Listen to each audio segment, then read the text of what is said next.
look to the sky, to our protector.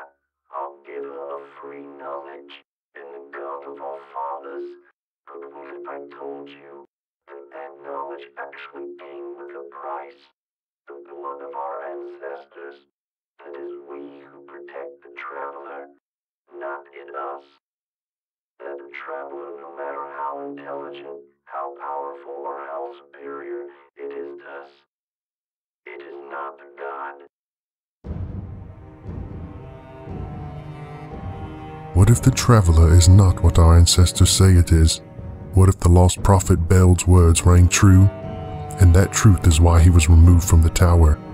What if the traveler is not our God's savior, but our enslaver? We will look to the halls of wisdom of our ancient ancestors to validate the lost prophet's claims, because perhaps our father's wisdom has not been tainted by the traveler itself.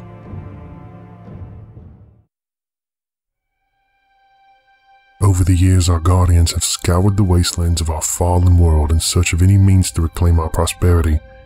While supplies, weapons, and energy are necessary for our war of reclamation, the knowledge of the past could hold the key to our future. The knowledge found in the dangers outside of our city walls range from the study of wildlife to the processes of developing ancient technologies designed for leisure, a pastime we must certainly have little use for, but wish it. The knowledge we will use to analyze our great traveler today is the writings of great human thinkers in our world before the times of electricity to the 20th century. These thinkers explore the intelligent mind and the reasons behind a sentient being's actions. Our prophets tell us of the story of the arrival of the traveler with heavenly adjectives and submissive reverence in their voices. We are told that the traveler came to our solar system when our species was still in its infancy, not even able to comprehend the technology and wisdom we have today. We are to believe that the traveler gave us this wondrous knowledge freely, without servitude or payment, love or loyalty. That every action the traveler has ever performed has been out of selflessness and sacrifice, even at the expense of itself. When our system and our inhabited worlds became the casualty of the darkness and its creeping warrior subjects, the traveler's knowledge helped our fathers defend their lands against the blight, but proved too little, too late. But instead of extinction, the traveler sacrificed itself to save the last grain of sand that represented our whole of our race. We live under its benevolent, watchful eye to this day, protected by the remaining shielding and guided by the children of the traveler, the ghost. So saith the prophets. But what if the prophets lie, or the prophets have been lied to themselves? What if the traveler is the genesis of these lies? Why would we have been told these lies? Writings from the dawn of history by the great thinker Epicurus tells us that every action performed by an intelligent being is to increase their own pleasure. While this belief is very basic and too limited, it does lay the foundation for our analysis. Fast forwarding to the 20th century, more than 2,000 years later, Jeremy Bentham argues that Epicureanism isn't far from the truth, and intelligent beings are motivated by self-interest, he says, no matter the circumstance, called psychological egoism. It reminds me of a story my grandfather told me. A guardian of low rank in the Dead Orbit faction accepts a bounty to search the wasteland of old Russia for a downed guardian ship. This lost and presumably dead guardian pilot is a high-ranking member of the Dead Orbit faction. Even though this mission is a higher rank than the skill level of our hero of the story, he accepts it anyway. Other low-ranking Dead Orbit guardians are amazed and astonished by his bravery and his compassion for a brother in arms. After a grueling search through the perils of the wasteland, the hero guardian finds his missing commander amidst piles of wreckage surrounded by fallen scavengers. With a great deal of luck, the guardian fends off the scavengers to find an almost lifeless Dead Orbit commander, with only his light keeping his pulse to a slow, faint rhythm. When the hero guardian returns to the tower, the Dead Orbit comrades burst into roars of songs and cheers. A member of their faction has shown the most bravery and selflessness seen in the tower in years. This will give them political upper hand in recruitment and make them the most prosperous faction for years to come. Soon after, the hero guardian was promoted to commander and took pleasure in the idol status that so few guardians ever achieve. For many decades after, many guardians debated whether the hero guardian did this out of selflessness or to reap the rewards of victory. Many just shrugged it off as future World Court faction propaganda, but secretly wondered the same. After years of the hero guardian wallowing in admiration of the adoring crowds, many more started to believe in his selfish intentions. So what do you believe? Was this an act of altruism? Altruism is an act that someone does in complete selflessness. Did the hero guardian take on the dangers of old Russian wasteland to save an injured brother? Or did he do it because he knew he would become legend? Think about your own actions. Have you ever done anything for someone out of the pure selflessness? I think not. Even if you received no reward, you had satisfaction in a good deed, or felt that the world became a better place for what you have done. You may have even done the act so you could be recruited by a faction. When you think about it, could anyone do something if they are not receiving some kind of satisfaction in return? Fast forwarding only slightly further in the ages of ancient writings, we find the thoughts of Herbert Spencer. He believed that every creature, not only the intelligent ones, perform all actions to increase pleasure or to decrease pain, or psychological hedonism. In an evolutionary sense, to survive to the fullest and longest one can, to preserve their own DNA and the DNA of their offspring. Evolutionary egoism. This has caused me to remember a story found in the wasteland about an ancient great leader of a powerful nation. This man's name was Abraham Lincoln, a powerful elected leader of a nation called the United States of America. He was recorded in speech one day stating that he believed all beings performed actions only to the betterment of themselves, that altruism does not really exist. In the middle of his deliverance of this idea, he spotted baby pigs suffering through some deep water trying to get to their mother. He immediately dashed off to rescue the piglets and did so heroically.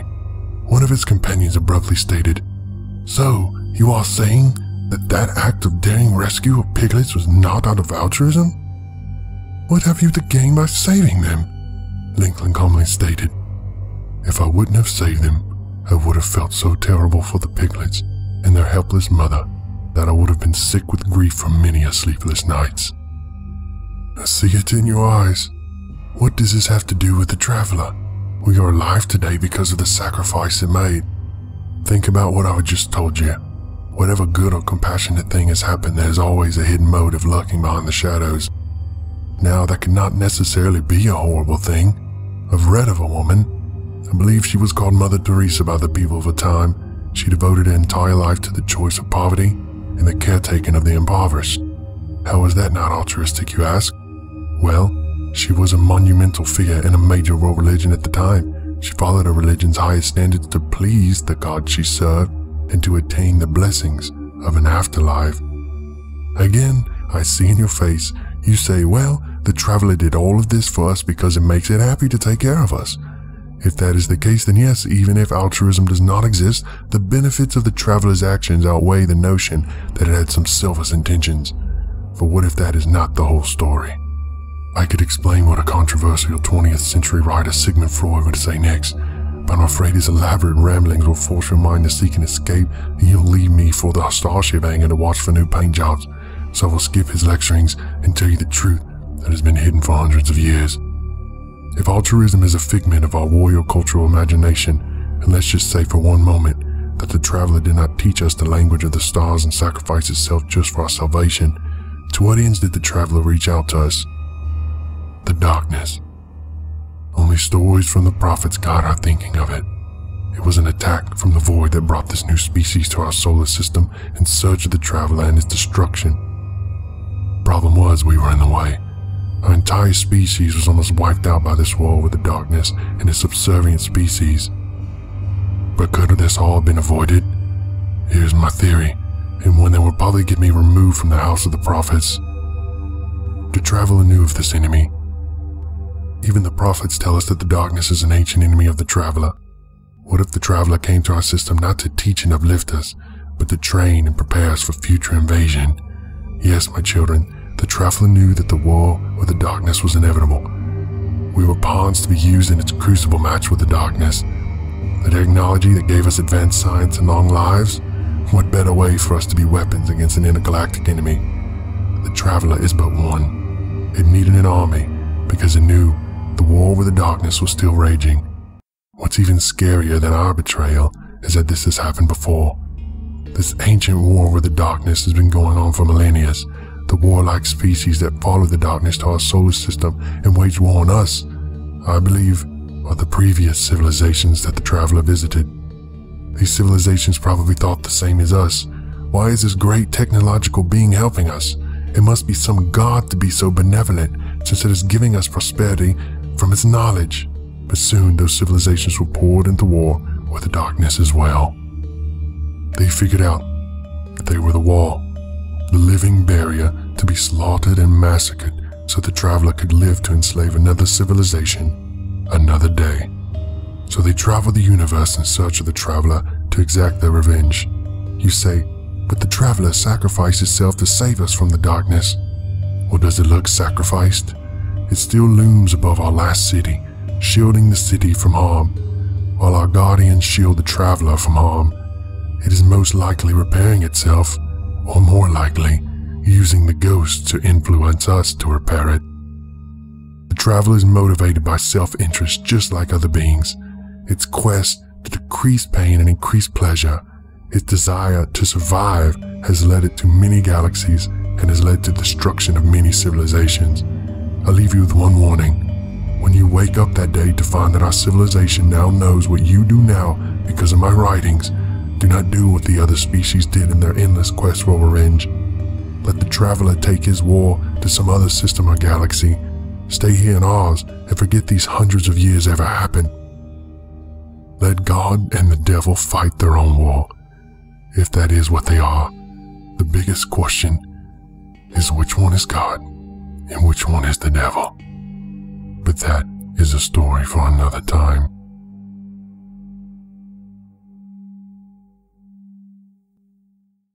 Do you agree with the Lost Prophet Belt's warning about the Traveler, or is the Traveler really Earth's greatest caretaker?